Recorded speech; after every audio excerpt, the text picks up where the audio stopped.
Responde, señor, y creo que lo de hoy es fuerte, ¿eh? Oye, fuerte, como te decía, vamos a hablar del poder financiero y los bancos, ¿sí? ¿Qué es lo que está pasando? ¿Cómo opera el poder financiero en este contexto? Entonces, lo primero que vamos a decir es, como vos te debes acordar, cuando hablamos del capitalismo financiero, estamos hablando de un capitalismo que tiene su eje en la especulación, ¿sí? El mayor, uno podría decir, el mayor ejemplo es Wall Street.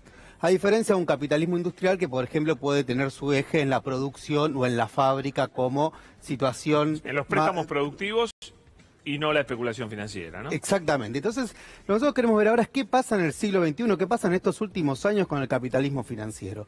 Lo primero que vamos a decir es, el capitalismo financiero, los bancos, ¿qué hacen? Trabajan la especulación, lo que recién decía. La Big Data. Esto me parece muy importante porque yo acá, por ejemplo, tengo mi tarjeta de crédito con la que voy a ir mañana a comprar algo al supermercado. Ajá. ¿Cómo se va a valorizar el poder financiero mañana cuando yo compre en el supermercado? De tres formas. La primera, cuando compre el producto, ¿sí? La segunda, por los intereses que me cobren.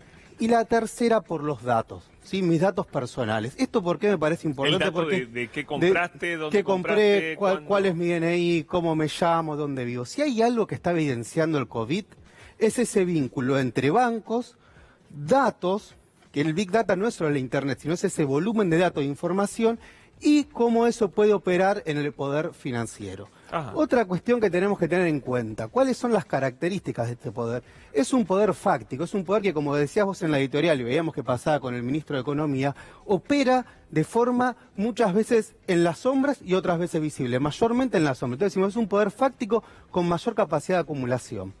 Son élites concentradas, mundializadas y unipolares, es decir, quieren un mundo unipolar, no un mundo multipolar donde pueda haber un diálogo y una cooperación internacional.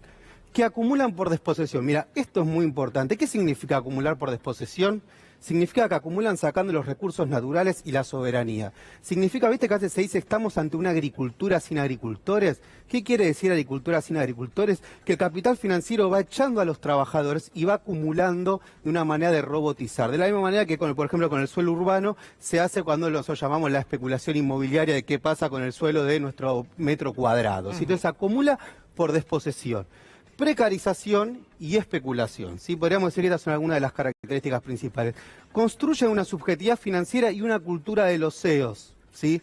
Porque para poder hacer esto, el capitalismo financiero necesita construir narrativas culturales, promesa aspiracional, meritocracia e hiperindividualismo, un tema que le hemos hablado. Y utiliza tecnologías como la Big Data o la 5G, que hoy está en disputa, para valorizar el capital y concentrar sus riquezas.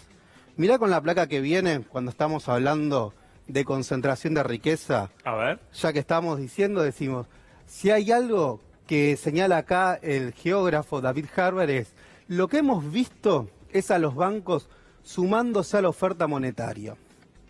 Y el dinero tiene que ir a algún lado. Y sobre todo va a la bolsa y a los bolsillos del famoso 1% más rico de la población. Del cual hemos hablado hoy. Del cual hemos hablado. Yo hasta le diría súper rico, ya no sé qué adjetivo utilizar, pero estamos hablando del 1%, que siempre está ese discurso de que si se le bajan los impuestos, lo que van a hacer es invertir más, va a mejorar, pero lo que sucede es todo al revés. Cada vez que se bajan los impuestos, lejos de poder mejorar, lo que termina pasando empeora la economía. Mirá la siguiente placa.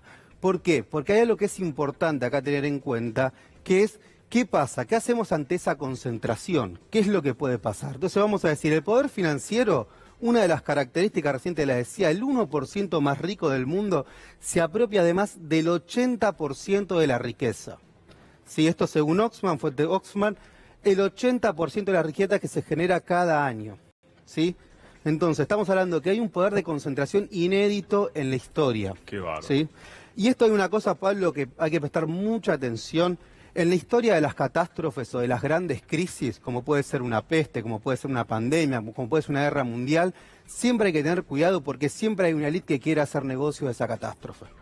Y en este caso, temo decir que es esa élite financiera, por eso es tan importante poder limitar y poder evidenciar. ¿Qué otras características decimos?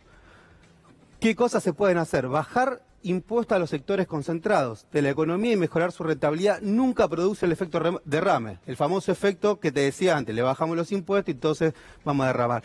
Con el COVID-19, cada vez hay más consenso en la necesidad de establecer un impuesto global a los superricos e implementar un ingreso universal ciudadano. Esto es importante, ¿por qué? Porque estamos hablando de cómo se distribuye ese poder, esa riqueza que se genera, para también poder constituir ciudadanos que no queden excluidos y que no queden empobrecidos después del COVID. Así que...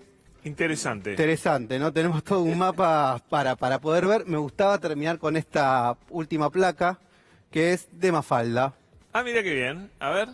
Que dice, bibliotecas o bancos. Es ingenuo pretender que la gente aprecie más la cultura que el dinero. Y ahí Felipe dice, no sería hermoso el mundo si las bibliotecas fueran más importantes que los bancos.